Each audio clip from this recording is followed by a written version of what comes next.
All right, so you've just watched the momentum, conservation momentum, but there's one aspect that I really need to talk about. If I take this marker right here, the question is, what's its velocity?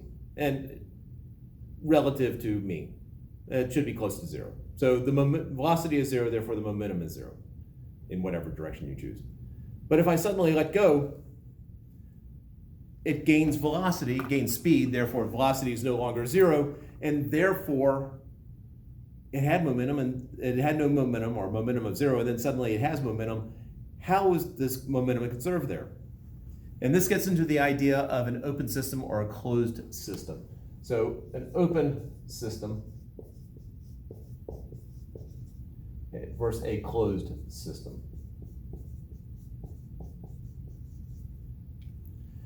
Now, in an open system, we are looking at only an object, or there's interaction coming from objects outside of what we're considering. So if you look at only the marker, our system is the marker.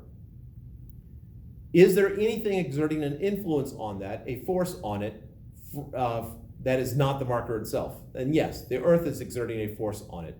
And so when I let go, the Earth is pulling on it, causing it to fall. Therefore, it is an open system because we were not considering the Earth at all. We were just looking at the marker. In a closed system, there are no forces coming in from outside.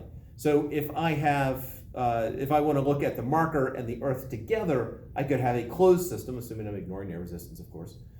I could have a closed system, and as the marker falls, the Earth should actually come up just a little bit. And I've gone through the calculations. The Earth comes up about on the order of size of a nucleus of an atom, so we don't feel it.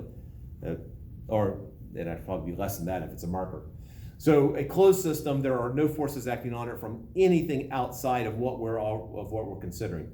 So in the case of the two objects colliding like this, you could have them going on some frictionless surface like this, heading towards each other horizontally, in which case there's weight acting down and there's normal force acting up, but they cancel each other out, so there's no net external force, probably better wording.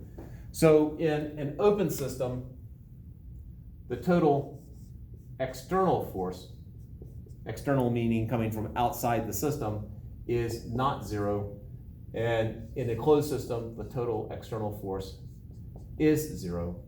And in a closed system, momentum is conserved.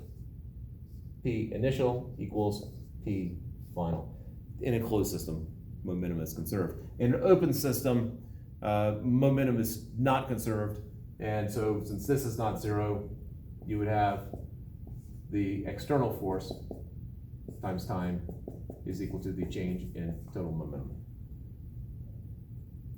Hopefully that provides some clarification, or at least filling in one of the loopholes. So that is the open system versus closed system.